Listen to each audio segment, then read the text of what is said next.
Warning: this podcast may be disturbing to some listeners. Due to the graphic nature, listener discretion is advised.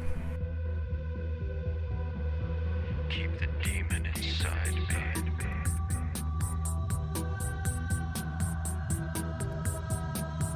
Keep the demon inside me.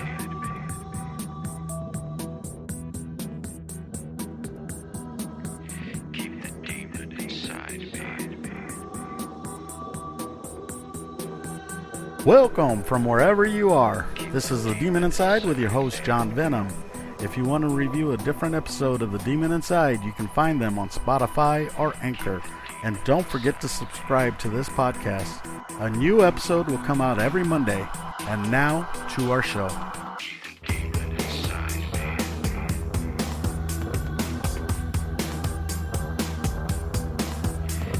me. We'll be right back after these messages from our sponsors. And welcome back to The Demon Inside. Hello, my Demon Insiders, and welcome back to the show. Today we're going to talk about the Demon Inside, Ed Gein. So, for those people that don't know Ed Gein is the inspiration for the Texas Chainsaw Massacre, Silence of the Lambs, Psycho, Deranged, and a few other movies, but for the most part, those are the more popular movies. Ed Gein was a killer in 1957, and the reasons he did it was very heartbreaking, actually. He did it because he had lost his mother and he wanted his mother back. He loved his mother so much that he sometimes wanted to be her. So this is kind of a reflective view of the Jeffrey Dahmer case, where Jeffrey Dahmer didn't want to be left alone to the point where he would try to eat his victims, or he did eat his victims. With Ed Gein didn't want his mother to go away, so he killed two women that reminded him of them and kept their body parts in the house. So, on the morning of November 16, 1957, Plainfield hardware store owner Bernice Warden disappeared.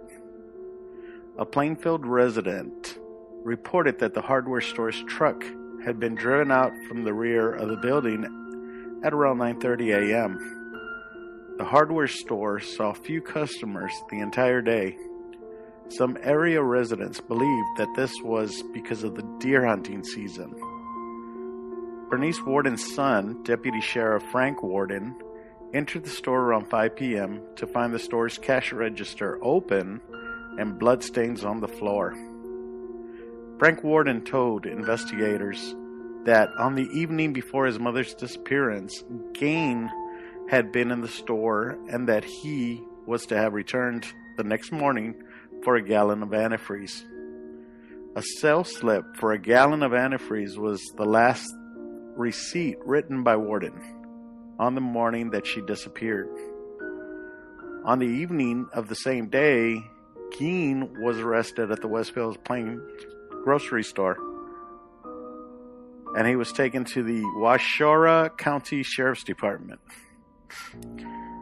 So the Sheriff's Department went into the house and looked around, and the things that they found was unbelievable. I mean, to the point where deputies were getting sick. In the shed, or in the barn, a county sheriff's deputy discovered Warden's decapitated body, and it was hung upside down with her legs open and a crossbar at her ankles and ropes at her wrists. The torso was dressed out like a deer. Basically, she was gutted upside down, and there was a bucket underneath her where the blood was draining into. She had been shot with a .22 caliber rifle, and the mutilations were made after her death. So after they found the body, they went into the house, and this was incredible that nobody ever knew that he had been digging people out of the graves for years. He would wait, and sometimes on the newspaper it would show that somebody had died, and after the burial he would go and take them out. Or sometimes if they died in the winter, the snow was so much or the floor was so cold that they couldn't dig out. So what they would do is leave the caskets on top of the grave, on top of the ground, and wait until the spring so that they can bury the dead. So as the authorities went looking around the house, I'm going to give you a list of what they found. They found whole human bones and fragments. They found a wastebasket made of human skin. They found human skin covering several chair seats. They found skulls on his bedposts. They found female skulls, some with the tops sewn on. Bows made from human skulls. A corset made from a human torso, skinned from shoulders to waist. Leggings made from human leg skin. Masks made from the skin of female heads. Mary Hogan's face mask in a paper bag. Mary Hogan's skull in a box. Bernice Worden's entire head in a burlap sack. Bernice Worden's heart in a plastic bag in front of Gein's potbelly stove. 9 vulvae in a shoebox. A young girl's dress and a vulvas of 2 females judged to have been about 15 years old. A belt made from female human nipples. 4 noses. A pair of lips on a window shade drawstring. A lampshade made from the skin of a human face, and fingernails from female fingers. So not only was he using skin and other items for his personal use as far as lampshades or decorations, things like that, but he was also wearing the breast that he would cut off of his female victims, and he was wearing their vaginas, and he would go out into the full moon and dance in the full moon. He would cut their faces off and put them on his face. I mean, he wanted to be his mother. It wasn't so much that he was gay. He was not gay. He just wanted to be his mother so badly. So, after Ed Gein was caught, they realized that he had killed a bar patron or a bar owner who he also had basically cut apart and used her for all kinds of different things. So when Ed Gein was arrested, they were curious because the heart of his last victim was actually in a pot, and it was on top of the stove. And this is where a lot of people kind of say different things. There's some people that say it was in front of the stove, it was on the ground. Other people say it was on the stove and it was in boiling water. Now, the whole time that Ed Gein was in custody, he never said he ate any of his victims, but you kind of get the sense that he did. Also, he was so friendly and so nice to the people, they never thought that this was a psychotic killer. They actually trusted him so much that they would let him play with the local children. They would even have him babysit so the parents could go out. Of course, they never went into the house. I mean, every now and again, one of the kids would go in to see the shrunken heads that they had thought he had got from overseas somewhere. And in reality, it was his people that he had dug up from the graves. So, after the trial, he was sent to a psychiatric hospital for the criminally insane. And just to let you know that Ed Gein is the only serial killer, the only killer that has gotten away with murder by going to a psychiatric hospital. Nobody else has been able to do that. People kept saying that he wasn't insane. How do you classify what he did as sanity? Or was he possessed? We will be right back after a word from our sponsors. And welcome back to The Demon Inside.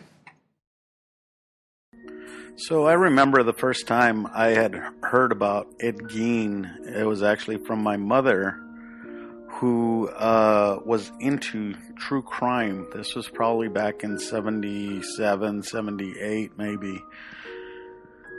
My mother was always talking to us about true crime to me and my brother and my sister.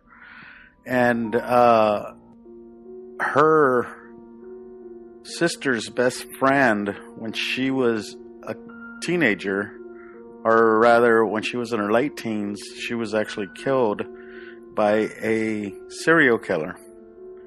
So that drew my mother into reading all these crime magazines and things like that. So when she told me about Ed Gein, I of course was clearly fascinated by it. And the way my mother told me about it was when she was talking about the movie Psycho. She had said that this man's, the Psycho movie was based on Ed Gein's life, and that, of course, the story of Ed Gein was so much more worse than Psycho. Because on the movie Psycho with Anthony Perkins, it's the love of his mother that drives him insane. On the movie, Anthony Perkins is not supposed to love any other woman other than his mother, and his mother is not to love any other man but her son. So it's a dynamic of kind of like a Dr. Jekyll and Mr. Hyde. And of course, we saw that with Jeffrey Dahmer, where Dahmer was Dr. Jekyll and Mr. Hyde to a demon that he allowed in, or he was allowing in. But with Ed Gein, if you ever want to see what his house might have looked like, of course you can go into pictures and look through the internet, and you can see all the photographs they took. I saw all those photographs when I was a kid in a book about Ed Gein, and I'll tell you what, when I saw that body upside down that was skinned, or not skinned, but opened up like a deer, so it got me to think that this guy had done this before. I mean, not just the part of where he would take body parts and he would open them up and he would use their skin or use their, whatever, intestines or whatever. But I'm pretty sure he had killed before he ended up killing the two women that they caught him for. Because you don't just go into a store nonchalantly, grab a rifle off of the rack, put a bullet into it. Now, this was way before we've had all these regulations about guns and about the ammo, and you're not supposed to do all that or store that, near the same place. But he took that round and he put it into the rifle and shot her point blank. Then he grabbed her by the legs, put her in the truck, drove her to his home, left her there, came back, grabbed his car, and drove off. So he was super comfortable with that. And I think that it's possible there were other killings that he did. And according to the police, there was so many people that had gone missing at that time. So they're thinking at the least, he killed 7 people. Now, when I was a kid, I went to go see the Texas Chainsaw Massacre. And that is also based on Ed Gein. And if you ever want to see more or less what his house might have looked like in color, because all the pictures from back then are in black and white, the Texas Chainsaw Massacre is actually probably pretty close to what his chairs look like, his lamplight, and all the other things that are decorating that house. Because they took a lot of it from his house to make that movie. I mean, to the pictures, they started, trying to duplicate them and things like that. And on the movie Texas Chainsaw, they actually used real bones from animals, and I think also some cadavers, if I'm not mistaken. They used skeletal systems from actual people. So, like I said, if you want to see what Ed Gein's house looked like, you should watch the first Texas Chainsaw Massacre, because that's a pretty good interpretation of what his house was.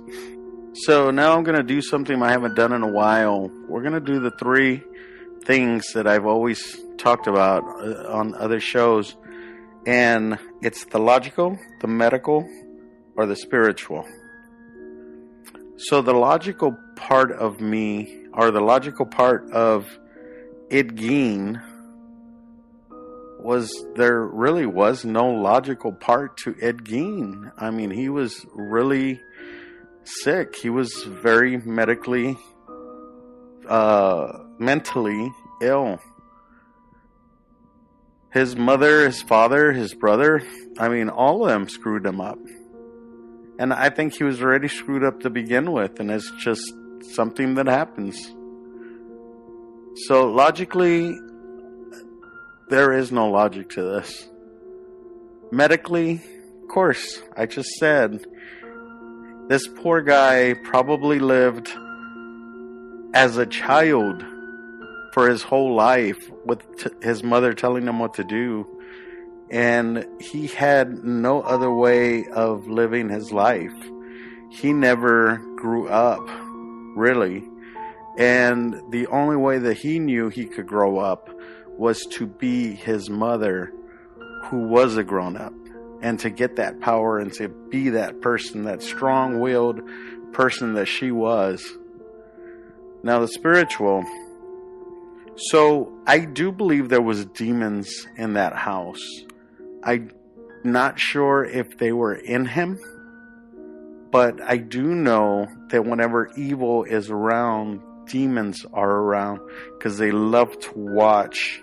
They love to be there when things are basically going to hell. And I'm sure there was gloom in the air, you could probably feel it. And so I tried to find a demon that had these obsession, or an obsession demon. A demon that would covet, or a demon that would keep something to the point where it wanted it so bad that it just mauled it and kept it.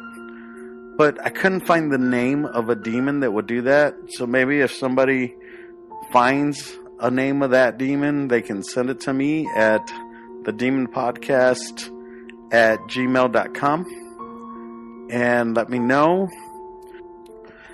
And now I want to send a shout out to my best friend, Duke Anthony.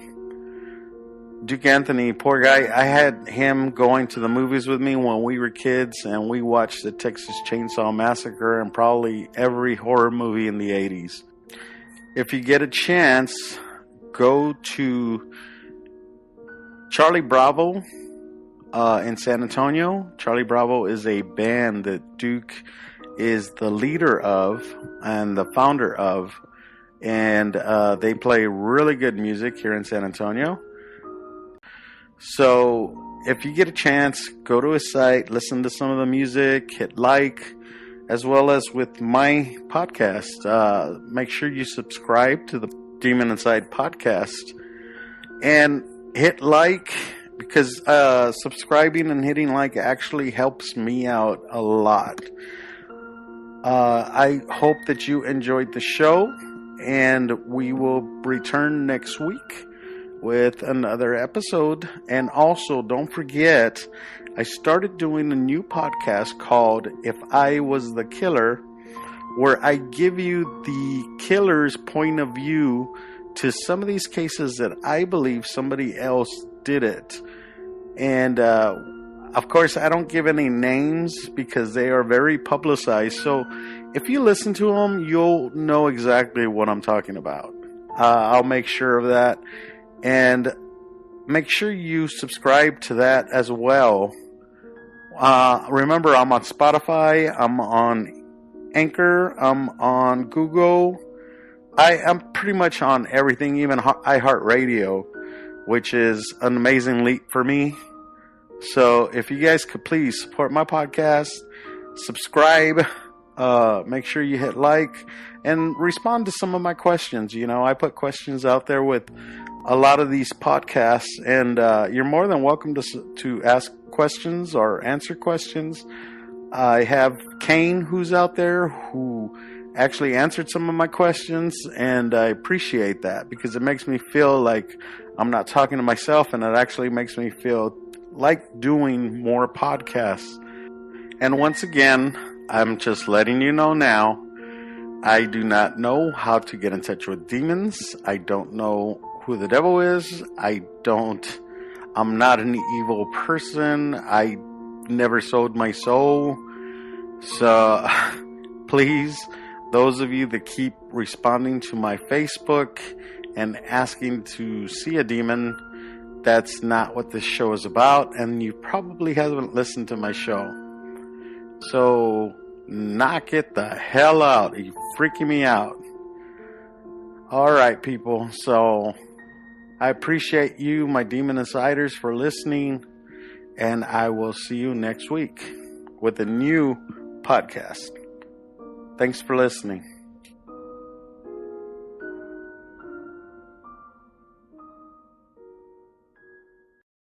Don't forget to subscribe to The Demon Inside on Spotify, Anchor, or any other podcast directory, or through our website, anchor.fm/The Demon Inside. A new episode of The Demon Inside comes out each Monday. Let us know what you think and join the conversation on our Demon Inside Facebook page and on Instagram. We thank you for listening and hope you'll join me next Monday for a new Demon Inside. If you enjoyed this episode, tell your friends. I'm John Venom. We'll see you next time, if I don't get possessed. The Demon Inside was created and written by James Porter. It's a production of Venomous Entertainment.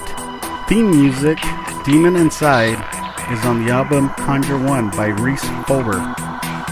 Background music was created by Lucas King.